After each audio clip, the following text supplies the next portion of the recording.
Les dirigeants des BRICS se sont à nouveau réunis, cette fois en ligne, pour un sommet extraordinaire. L'ordre du jour comprenait des questions urgentes, les menaces qui pèsent sur l'ordre mondial multipolaire et la réponse commune aux droits de douane américains. Ce sommet en ligne a été organisé à l'initiative du Brésil, qui préside les BRICS depuis le début de l'année. Les présidents russes Vladimir Poutine et chinois Xi Jinping, ainsi que le ministre indien des Affaires étrangères, ont participé à cette réunion à huis clos. Bien qu'aucune déclaration commune ne soit prévue à l'issue du sommet, le ministre russe des Affaires étrangères, Sergueï Lavrov, a révélé certains détails de la rencontre.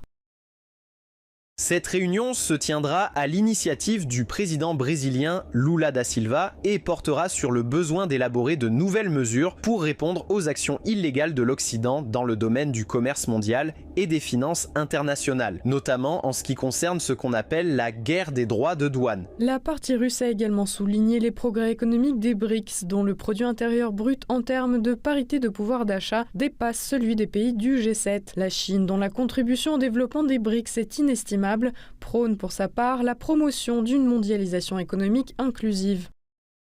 Les guerres commerciales et tarifaires menées par certains pays perturbent gravement l'économie mondiale et sapent les règles du commerce international. En cette période critique, les pays des BRICS, se trouvant en première ligne parmi les pays du Sud, doivent agir dans l'esprit des BRICS, c'est-à-dire dans l'esprit d'ouverture, d'inclusion et de coopération mutuellement bénéfique, défendre ensemble le multilatéralisme et le système commercial multilatéral, promouvoir une coopération plus étroite entre les BRICS et bâtir une communauté de destin pour l'humanité. Nous devons soutenir l'ouverture et la coopération mutuellement bénéfiques afin de préserver l'ordre économique et commercial international. Rappelons que le 30 juillet dernier, Donald Trump a signé un décret instaurant des droits de douane de 50% à l'encontre du Brésil pour des actions qui constitueraient une menace pour les États-Unis, notamment en raison de sa coopération avec d'autres pays des BRICS. Le président brésilien Lula da Silva a quant à lui répondu aux accusations de la Maison-Blanche en annonçant son intention de se concentrer sur la recherche de nouveaux partenaires commerciaux pour remplacer les États-Unis. Apparemment, les droits de douane imposés par Trump ont incité les pays des BRICS à renforcer leurs liens internes et à attirer de nouveaux partenaires.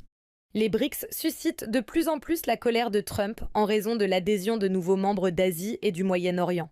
En juillet, le président américain a menacé d'imposer des droits de douane supplémentaires à tout pays s'alignant sur les politiques anti-américaines. Il a également critiqué à plusieurs reprises les efforts déployés par les membres des BRICS pour stimuler le commerce dans leur propre monnaie et contourner ainsi le dollar. Rappelons que sous la direction du Brésil, le sommet annuel de grande envergure des BRICS s'est déjà tenu à Rio de Janeiro du 6 au 17 juillet dernier. En ouvrant le sommet, le dirigeant brésilien a exprimé son engagement en faveur de la politique communautaire